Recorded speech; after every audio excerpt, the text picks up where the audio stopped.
Hello दोस्तों, गुरु जी ज्ञान में आप लोग का हार्दिक स्वागत है। आइए आगे है नेक्स्ट असाइनमेंट फिजिक्स का नवंबर का। उसको बनाया है चौथा असाइनमेंट। इसमें हिंदी और इंग्लिश दोनों मीडियम के बच्चों के लिए बना दिया गया है। आप जिस मीडियम के हो उसे देख सकते हैं। तो ये क्वेश्चन है, आप क्वेश्चन को रीड कर लीजिएगा, मैं सीधा सॉल्यूशन बताता हूँ।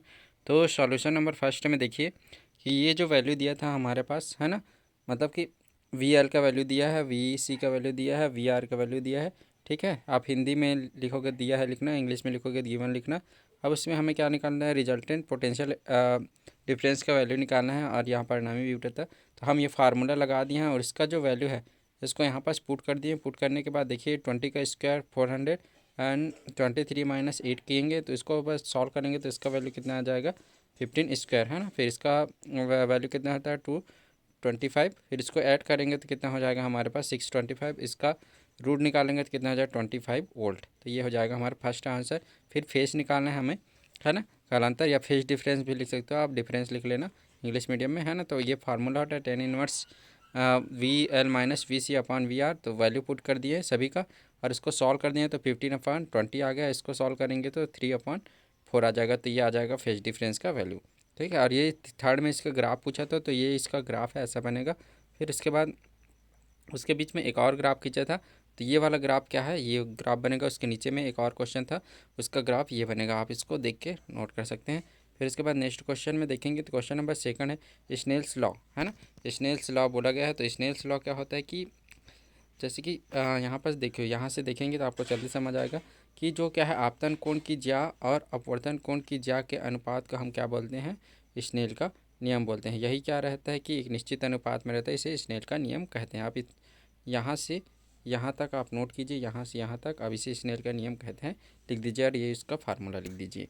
फिर इसके लिए इंग्लिश मीडियम के लिए आप देख सकते हैं बच्चे लोग, ये स्नेल्स लॉ स्नेल के अकॉर्डिंग चलिए है आप उसको लिख सकते हैं the ratio of the sine of angle of क्या है incidence to the sine of angle of क्या है रिफ्लेक्शन इज अ कांस्टेंट है ना। तो इसे हम क्या बोलेंगे, इट इज़ कॉल्ड द क्या बोलते हैं स्नेल्स लॉ। इतना लिख लेना, बाकी को छोड़ देना, अब ज़रूरत नहीं है और ये आप लिख देना फार्मूला। फिर इसके आगे चलते हैं। तो इसमें क्वेश्चन दिया था, तो ये क्वेश्चन गिवन दिया था हमें, म्यू का वैल्यू दिया है उसको रख दिए। फिर ए का वैल्यू दे दिया है ना, म्यू का वैल्यू दिया था, ए का वैल्यू दिया था उसको लिए। अब ये म्यू का फार्मूला लगा दिया, इसमें वैल्यू पुट करेंगे। फिर वैल्यू पुट करने के बाद देखिए यहाँ पर 60/2 दिया तो इसका वैल्यू हो जाएगा 30 और यहाँ पर 30 आया, मतलब कि साइन 30 आ जाएगा। उसका क्रॉस मल्टीप्लिकेशन करेंगे इधर आ जाएगा है ना। फिर उसके बाद क्या करेंगे, इसका वैल्यू होता है 1/2, यहाँ पर वैल्यू पुट कर दिए। अब इसको कैंसिल करेंगे तो √2 दो बार है तो यहाँ से √2 एक कैंसिल हो जाएगा। अब जो वैल्यू बचा उसको हम क्या कर देंगे, लिख देंगे। ठीक है, फिर उसके बाद साइन साइन दोनों साइड से कैंसिल हो जाएगा। फिर आगे जो बचेगा उसको हम लिखेंगे। तो यहाँ पर देखो क्रॉस मल्टीप्लिकेशन करेंगे किसका 42 45 और 2 का, तो यहाँ पर कितना आ जाएगा 90 आ जाएगा।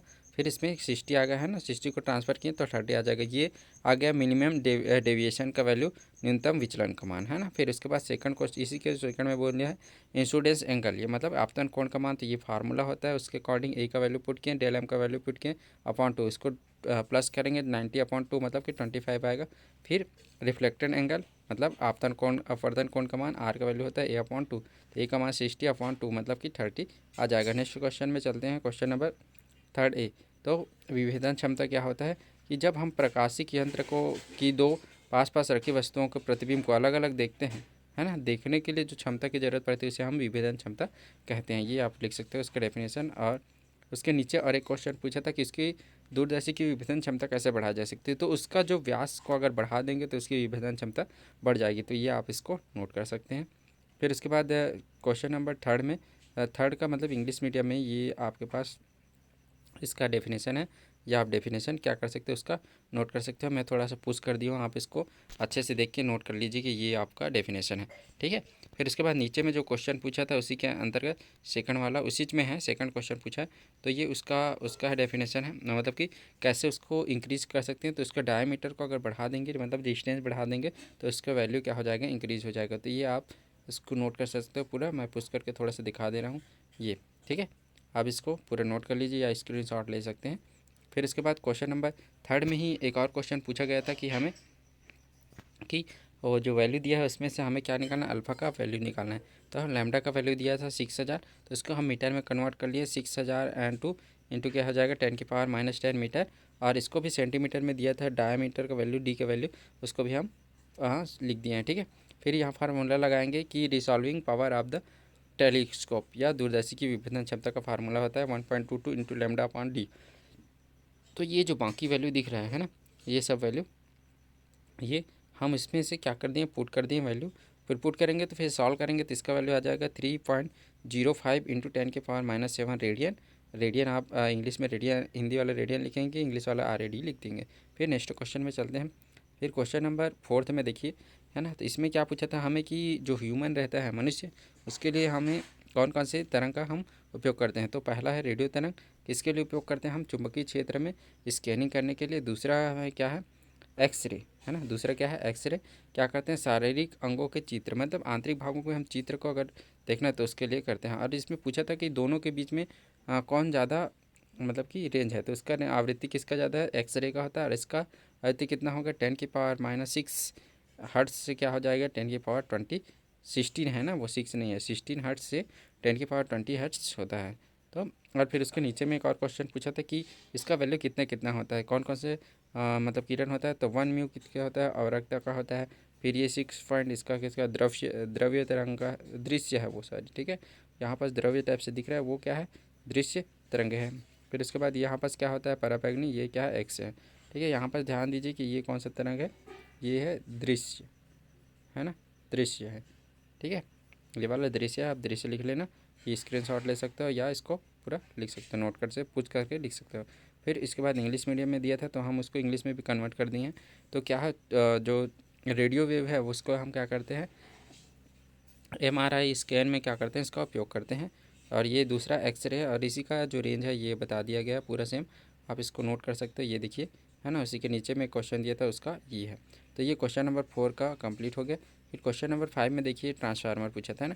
तो ट्रांसफार्मर में हम पूछा कि ट्रांसफार्मर क्या होता है। तो ट्रांसफार्मर क्या होता है कि जो क्या करता है, प्रत्यावर्ती वोल्टेज को, है ना, मतलब इसमें विद्युत धारा बिना नष्ट किए क्या करते हैं, उसकी वोल्टेज को बढ़ा या घटा सकता है। ये क्या करता है, अन्योन्य प्रेरण पर सिद्धांत पर कार्य करता है। आप इसके प्रकार को दिया है, इसको आप नहीं लिखना है क्योंकि इसमें क्वेश्चन में आपको इसको नहीं पूछा है, तो आप इसको नहीं लिखेंगे, छोड़ देंगे। फिर ये डायग्राम बनाना है आपको, डायग्राम पूछा है इसलिए। फिर इसके बाद नेक्स्ट में आ जाएंगे परिणामन अनुपात का, मतलब सिद्धांत बोले हैं तो यही उसके अंतर्गत आएगा, उस सिद्धांत को लिखना है। फिर हम मान लिए कि ये सब चीज़ है। फिर इसके बाद क्या है, प्राथमिक के लिए NP माना है, सेकेंडरी के लिए क्या माने, NS मान लिया। फिर ये EP का वैल्यू लिख दिए, ES का वैल्यू लिख दिए फैराडेज से, सेकंड लॉ से, ठीक है। फिर इसका वैल्यू क्या हो जाएगा, इन दोनों को डिवाइड कर देंगे, है ना। इन दोनों को हम क्या करें, यहाँ पास इन दोनों को डिवाइड करेंगे तो इधर ये आंसर आ जाएगा। फिर उसी के आगे हम लोग को पता है कि जो E और V का मान रहता है, वो E और V इन दोनों का वैल्यू लगभग मतलब हम दर्शाते हैं, अलग अलग के लिए अलग अलग होता है, लेकिन इसका वैल्यू और फार्मूला क्या आता है, सेम आता है। तो हम लिख सकते हैं कि ये दोनों भी आपस में बराबर होगा। अब यहाँ पर पावर का वैल्यू निकालेंगे तो पावर का वैल्यू क्या कितना होता है, IV होता है। तो IV ये प्राइमरी के लिए, ये क्या है, सेकेंडरी के लिए है, ये प्राइमरी के है, उसके लिए वैल्यू रखें। अब इसको सॉल्व करेंगे तो क्या आ जाएगा। तो ये फार्मूला यहाँ तक आपको जनरेट करना है, ठीक है। फिर इंग्लिश मीडियम वाले आप इसमें से देख सकते हैं, इसमें से लेकिन बहुत सारा दिया है आप, ठीक है। इसका डेफिनेशन ढूंढ लेना, ऊपर में डेफिनेशन दिया होगा। फिर इसमें भी लेट करके दिया होगा, यहाँ से देख लीजिए, वन ऑफ द ऐसे दिया है ना, वहाँ से ये यहाँ तक, ठीक है। फिर इसके बाद ये आपका डायग्राम है, डायग्राम देख सकते हैं। अब इधर आपको पूरा नोट डाउन करना है। आप इसको ये जूम कर लेता हूँ, ये देखिए, आप इसको नोट कर सकते हैं, है ना। सब मान के जो लिखे हैं वो उधर लिखे थे, वही सेम टू सेम चीज़ यहाँ पास किया गया है कि आप इसको नोट कर सकते हैं। ये पूरा सेम है, ठीक है। आप इसको नोट कर सकते हैं, या तो इसको आप बुक से भी लिख सकते हैं लास्ट वाला। अगले बार मिलेंगे नेक्स्ट वीडियो में।